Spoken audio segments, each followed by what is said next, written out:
Hey guys, I want to share with you something that you've never seen before. This is a comic book that I don't know anybody who else has read this, but I've read these back in the day. I found them to be very interesting. This is the way they came. They came in a plastic bubble container. I think this one is still sealed. It's got those little rivets on the side that hold them together. And I decided to keep it sealed. And I think it is because I've already got all the comics anyway. But you got Perg, or Purge, I'm pretty sure it's Perg, by Lightning Comics. This is number 1, glow-in-the-dark cover. It's a really cool cover. Number 5, and probably numbers 1 through 5 in the middle there. Here's what they look like outside of the box, though. So I definitely got many of these just because I thought they were so cool, and they were dirt cheap at Toys R Us. They came out originally at like $4.99 when they came out for a $3.50 comic and a bunch of others, but they went on clearance. I think I got it for actually less than that. All right, so here's Perg, the glow-in-the-dark cover. Perg basically has the ability to cleanse you from your sins. It's kind of almost like a Christian theme to it, where he has this dagger, and what he does is he stabs you in the head, and it doesn't leave a physical scar or any kind of physical wound. It separates your spirit and your soul so that you can get a fresh start. Like people who are addicted to cocaine, they can't get off of it, so he gives them a brand new start.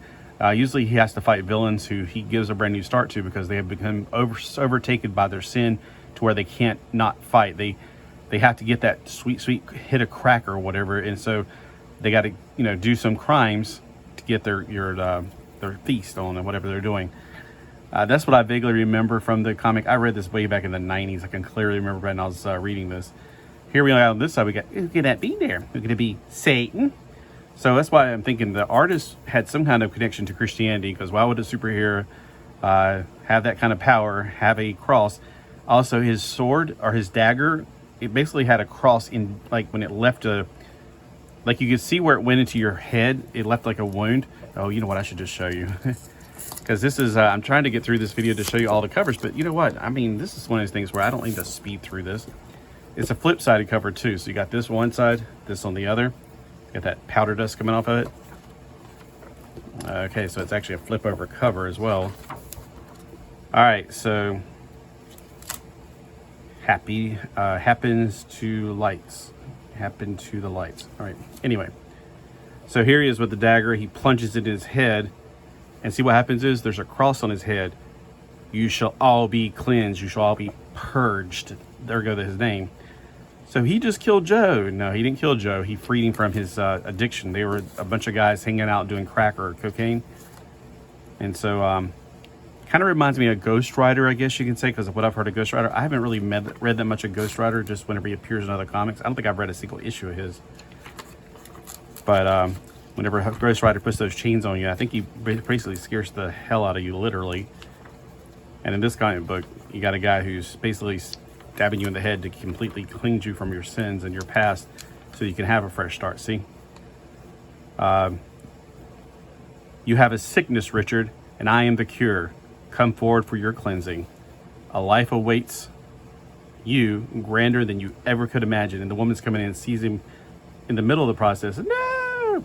And she thinks he killed him. I hate you. I hate you back. Oh, Daddy, you'll be okay. I promise. Don't leave me. Just don't. He's not going to die. He's not. He's been cleansed. And this is also cool. I refuse to give Lucifer that pleasure. So he does fight the devil. Isn't that special? I refuse to allow myself to lose the chance I have to get to heaven. So basically, it's based on the concept you have to work your way to heaven. So, it's not really completely, it's based on the Christian religion, let me put it that way. And to get to you. So it's kind of like the Crow Stairway to Heaven, where he's lost a loved one. He's still stuck in the in-between world. So it's kind of got a lot of things going on with it. Kind of Ghost Rider, Crow. The fact that he can actually cleanse people from their addictions. So I think it's a really good comic personally. I don't know if you've ever read it. That's why I wanted to share this with you guys. Here's Perg number 3, and he's fighting Ozzy Osbourne. No offense, I know this is probably still a bit soon, but I always thought that looked like the Ozzy Osbourne Mark at the Moon cover. I really thought that. Now, you may think, oh, you're taking his death lightly. No, I'm pointing out what I thought back in the 90s, okay? All right, Ramen Noodles, Alexander Perg. Oh, so he also has the last name Perg. 1866 to 1889. With eternal devotion, Elizabeth. I'm coming to see you, Elizabeth. Ugh. So I guess he had a heart attack. And then here's number 5. I think he finally meets up with Elizabeth or somebody. I kind of vaguely remember he met another girl while he was going throughout this thing. And then we have this cover, which is disgusting. I mean, you know, this is what happens whenever people start taking over and doing things like this. And then I think 7 was the final issue, or 8, maybe 8. Okay, so we're at the end. I'm pretty sure I got every single issue. And if I don't, forgive me, because I wanted to make a comic book of every cover. So I like this. It's very neat to have a very blue and white cover. I remember when I was a kid, when the moon was full, everything was like blue light outside. It was really beautiful. So here he is taking on some cops, and of course, cops don't have addictions to anything. No. Cops are never crooked. No. Anyway, I'm sure the cops just kind of got in his way and thought he was actually killing people. Oh boy. I'm afraid to take this off because the fact that I'd made a hole already. Heck nabbit. That's what I was afraid of. It's been taped on there with like one long piece of tape. I think I used to do that for whatever reasons. All right, so let's see if this is the last issue. This is from 1994. That sounds about right.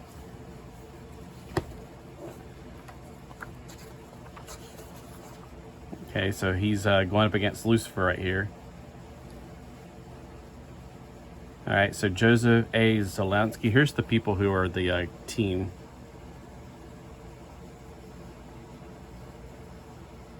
I'm just reading ahead because I can't read as fast as I can talk.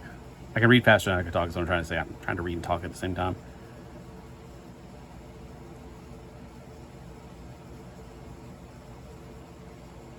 I think, I don't know, it seems like he's saying a farewell goodbye thing. Ali no more. It's cleansing time. What? No, no. Well, it's Kitty. So he has the chains kind of like Ghost Rider because the chains kind of come alive. Yeah, he's kind of a hodgepodge of a lot of... Oh, good gosh. Seriously? I know they're not showing, like, you know, pointy parts or anything. So she's going to heaven.